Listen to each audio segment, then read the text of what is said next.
సిద్దిపేట జిల్లా హుస్నాబాద్ పట్టణంలో మున్సిపల్ పాలకవర్గం ఆధ్వర్యంలో జాతీయ జనగణన 2027 పై అవగాహన ర్యాలీ నిర్వహించారు. ఈ సందర్భంగా స్థానిక అంబేద్కర్ చౌరస్తాలో జనగణనపై కళాకారుల బృందం చేసిన ప్రత్యేక సాంస్కృతిక ప్రదర్శనలు అందరినీ ఆకట్టుకున్నాయి. ఎలాంటి అపోహలు లేకుండా ప్రజలందరూ తమ వివరాలను 16వ జాతీయ జనగణనలో నమోదు చేయించుకోవాలని municipal commissioner Mallikarjun, municipal chairman Dandi Lakshmi పట్టణ ప్రజలను కోరారు. ప్రస్తుతం మొదటి దశలోనే మే 11 నుండి జూన్ 11 వరకు గృహాల గణన జరుగుతుందని, గృహాలకు వస్తున్న ఎన్యూమిలేటర్లను ప్రజలు సహకరించాలన్నారు. ప్రస్తుతం మొదటి దశలోనే మే 11 నుండి జూన్ 11 వరకు గృహాల గణన జరుగుతుందని, గృహాలకు వస్తున్న ఎన్యూమిరేటర్లకు ప్రజలు సహకరించాలన్నారు.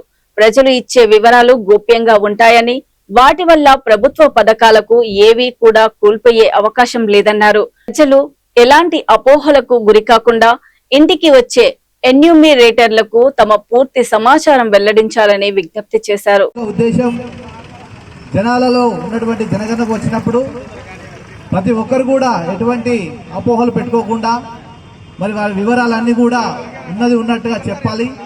దానివల్ల ఆ వివరాలను కూడా గోప్యత ఉంటుంది. కాబట్టి అందరూ కూడా ఎన్యూమరేటర్లు వచ్చినప్పుడు వారి ఎన్యూమరేటర్కు మేము ఆల్రెడీ ఐడెంటిటీ కార్డు కూడా ఇచ్చాము.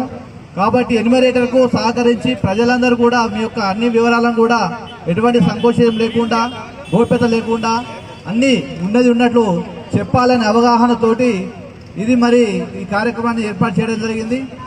మరి ఈ యొక్క జనాభా గణన అనేది ఇప్పుడు మనకు 16వ భారత జాతీయ జనగణన కార్యక్రమం 2021లో ఉండవలసిన జనగణన కోవిడ్ కారణం వల్ల మరి 2027 జనాభా గణన మొదలయ్యింది. దీనిలో 2 విడతలుగా ఉంటుంది. మొదటి విడత మనకు గృహాల గణన జరుగుతుంది. ఇప్పుడు మే 11 నుంచి జూన్ 11 వరకు నెల పాటు మన గృహాలకు సంబంధించిన గణన జరుగుతుంది. కాబట్టి అదేవిధంగా దీని తదనంతరం 2027 ఫిబ్రవరిలో అసలు మరి జనాభా సంబంధించిన ప్రజల యొక్క వివరాలకు సంబంధించినది కానీ జనగణన స్టార్ట్ అవుతుంది. మరి ఈ జనాభా గణన దేనికి అంటే మన భారతదేశం సంబంధించి ప్రజల స్థితిగతులు, ఆర్థిక స్థితిగతులు, విద్య, ఉపాధి మొదలైన సామాజిక అంశాలన్నీ కూడా ఈ జనగణనలో పొందుపరచడం జరుగుతుంది. కాబట్టి దీన్ని అటువంటి వివరాలను అన్నిటినీ క్రోడీకరించుకొని ప్రభుత్వం మరి పథకాలను మనకు సరైనటువంటి ప్రణాళికలు, పథకాలను రచించుకోవడానికే ఈ జనగణన ఉద్దేశం. మరి 2047 వికసిత్ భారత్ సంబంధించి అటు అభివృద్ధి చెందిన దేశంగా మన దేశం ఉండాలంటే రానున్న 20 సంవత్సరాలలో కూడా మరి ఎటువంటి ప్రణాళికలు రచించుకొని మనం ఆ దిశగా ముందడుగు వేస్తున్న ఉద్దేశంతో ఈ జనగణన కార్యక్రమం ఇప్పుడు జరుగుతుంది. కాబట్టి ప్రజలందరూ కూడా మరొకసారి గమనించవలసిన విషయం ఏంటంటే ఎవరు కూడా అపోహ చెందకుండా జనగణనకు సంబంధించినటువంటి ఆఫీసర్లు కానీ, సిబ్బంది కానీ ఎవరొచ్చినా కూడా మీరు అపోహ చెందకుండా, అనుమానం లేకుండా అన్ని వివరాలు ఇవ్వాల్సిందిగా కోరుకుంటూ ధన్యవాదాలు. ఈ జనగణన చేయడం అనేది జరుగుతూ ఉంది. ఈ జనగణన చేయడం వల్ల మన ప్రతి ఒక్క కులానికి ప్రతి ఒక్క లెక్కలు అనేది తీయడం కోసము మన ఇండ్ల వార్డు వైజ్గా ఎన్ని ఇళ్ళు ఉన్నాయి, ఎంత జనాభా ఉంది, అట్లాగే హుస్నాబాద్ పట్టణంలో టోటల్గా మనకు ఎంత జనాభా ఉంది అది కూడా కులాల వారీగా చేయడం అనేది జరుగుతూ ఉంది.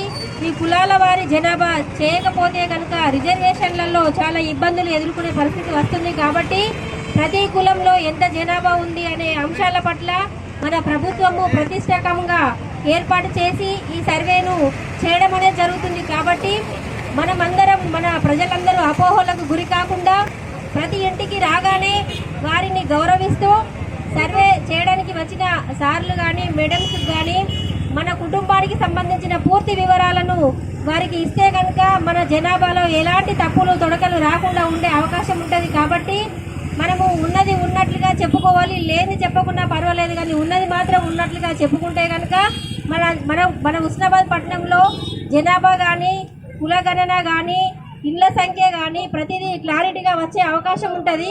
కాబట్టి దాబరికాలు లేకుండా ఒక ఇల్లు ఉన్నా, 2 ఇల్లులు ఉన్నా ప్రతిదీ కూడా క్లియర్గా మనం సమాచారాన్ని ఇవ్వాల్సిందిగా మన ప్రజలందరికీ కూడా మేము తెలియజేస్తున్నాము. దాదాపుగా మనకు వార్డుకు సర్వేకు వెళ్తున్నప్పుడు మా వార్డులో ఉన్న కౌన్సిలర్స్ని వారిని కలిసి అక్కడ నుండే మీరు స్టార్ట్ చేస్తే కనుక మా వంతు సపోర్ట్ను కూడా మేము అందిస్తాము. మీరు డైరెక్ట్గా వెళ్తే మీకు ఎవరు సమాచారం ఇవ్వరు. ఎందుకంటే ప్రజల మనుషులం మేము, ప్రజల చేత వెన్నుకోబడిన వారిని కాబట్టి మాకందరికీ దగ్గరదనము అంటే అందరితో పరిచయాలు ఎక్కువగా ఉంటాయి. వీరు గవర్నమెంట్ నుంచి వచ్చిన సార్ అని చెప్పి మేము చెప్పడానికి అవకాశం ఉంటుంది. కాబట్టి వార్డు ఆఫీసర్లతో పాటు మున్సిపల్ కౌన్సిలర్స్ని తీసుకొని కానీ వారితో మీరు సమాచారం ఇచ్చి వెళ్తే కనుక పూర్తి సమాచారం వచ్చే అవకాశం ఉంటుంది. లేకపోతే దాపరికాలు చేసి కొన్ని అంశాలను మీకు 37 అంశాలు ఏదో చెప్పారు కాబట్టి 32 అంశాల పట్ల పూర్తి సమాచారం రాకపోవచ్చు. ఇది ఎందుకు చేస్తున్నారు, మాకేమైనా రేషన్ కార్డు తీసేస్తారేమో, కారు ఉంటే మేము చెప్పకూడదేమో, బండి ఉంటే ఒకటే ఉందని చెప్పాలనేమో చాలా మంది అనుమానాలు ఉంటాయి. కాబట్టి అలాంటి అనుమానాలు పెట్టుకోకుండా ఇది రేషన్ కార్డు తీసేసేది కాదు, మన ఊర్లో ఉన్న జనాభా, మన ఊర్లో ఉన్న కులాల వారీగా గణన తీస్తున్నామనే అంశాల పట్ల పూర్తి స్థాయి అవగాహన ముందు వారికి చెప్పండి. ముందుగానే సమాచారము పేపర్ బట్టి పెన్ను బట్టి మీరు రాసినట్లయితే కనుక ఎవరు కూడా సమాచారం ఇయ్యరు.